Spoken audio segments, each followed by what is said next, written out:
Every busy mom knows that managing relationships with friends can be a lot of work for both you and your family. Well, on today's Mommy in Chief, we're going to learn some tips on how to manage successful social relationships for you and your kids. Thought you were done with dating and the rules? Well, think again.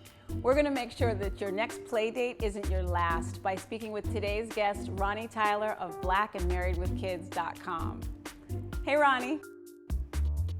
How you doing? Hi, how are you? Thanks for being here. I'm good. Thank you. So tell us, what are the main rules? I didn't realize that there were any. I don't know what I've been doing wrong. But what are the main rules for a smooth play date? Well, there are not many rules, but we have learned this from more than 18 years of experience. So we've been doing this for a while, with our oldest being 18, our youngest being 3. I think that you definitely want to have healthy snacks around for the kids. No matter what activity you plan, the biggest thing is going to be the snack. And probably 5 minutes into the play date, I'm hungry. Yes, it's always when you don't expect it, right? It's always when you're not ready for it, it seems. Exactly. And so it doesn't have to be a major production, but just something that's healthy and that they like, little yogurts or, fruit, things of that nature. And also have free time. Don't have a rigid schedule for the kids, but make sure that you allow them just to have their imaginations and just to kind of play with each other, to learn each other, and to learn those skills, coping skills with other kids. Right, it's true. There are kind of, sometimes there can be that awkward moment for kids who haven't had a play date together before, especially smaller kids. Exactly. And then I also talk to our kids about what they would like to do on the play date. So I allow them to plan with me. So, what games would you like to play? And, do you want to play with this doll or that doll? And we kind of prepare for the play date together. That's smart. That's really smart. And I want to say something really quick before we forget on the snack thing. I guess what also is really important is to make sure there are no food allergies in advance. Exactly. Right. Talk to the parents. And that takes me to the next thing is to talk to the parents, of course, and just to talk about their child and what they like or dislike, so that you're kind of prepared for that child as they come. Right.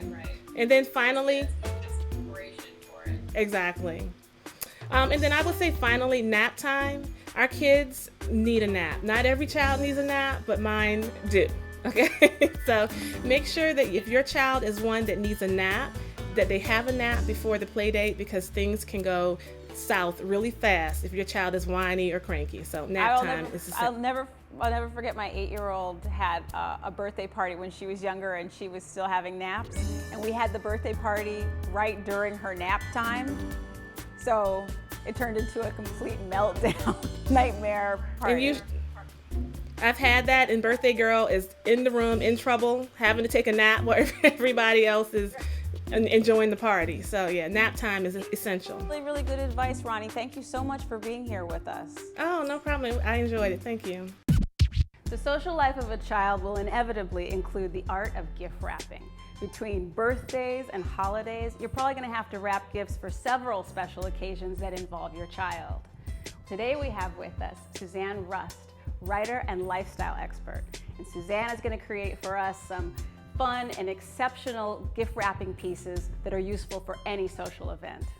Well, Suzanne, thank you for being here with us today. Oh, thank you for having me. So tell me, what kind of materials do we need to get this gift wrapping? The thing is, gift wrapping is like a year-round event, right? Right. So I think you might as well make it cost-effective, green when you can, and most of all fun.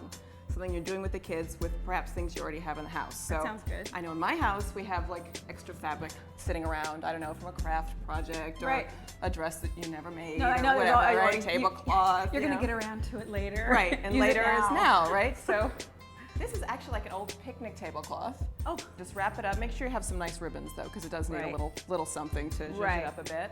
And the kids can help do this. I mean, it might not come out quite as neat, but get their little hands involved. But it's nice to have them involved, and I think they feel really proud when they I think so too, when they bring it. And so you can use like an old scarf that you're not using. You can just use old bolts of fabric. I took this as a scarf as part of a gift. You can actually wrap something that you're going to give. Let's say you're giving a pair of mittens. Use the actual part of the gift as the gift wrap. Oh, I like that way it's like there's no waste. And I like to use fabric. I like to use what I have already at home. Old comic books. Oh, old okay. newspapers. Yeah, I've done the newspaper thing Yeah. before, but comic books I haven't. Comic books are obviously they're always colorful and And you avoid child-friendly. the newsprint Right, you thing, so- avoid the newsprint. So this is an old comic book. We just wrapped it. That's very And again, cute. the pretty ribbon. You can do a little curly ribbon if you want to get a little more jazzy. All right, that's Yeah, and then construction paper, of course. You can Right. take construction paper and just do something very simple.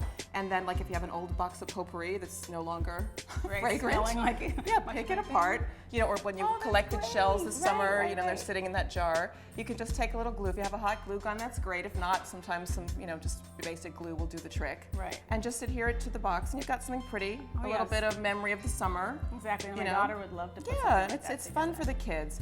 You can also work with old paper bags, like Oh, lunch this is bags, adorable. and you can have them draw something on it. They can Cute. use their little stamps that they collect, or stickers, or Oh, whatever right. you have. Oh, stickers. That's Yeah, a good place stickers. instead of the wall. Right, and you can do that with anything. And you can also use craft paper that you can buy by the roll. You can also Right. get recycled, and that way you have something for every occasion. Those big pieces, you Yes. just unroll it.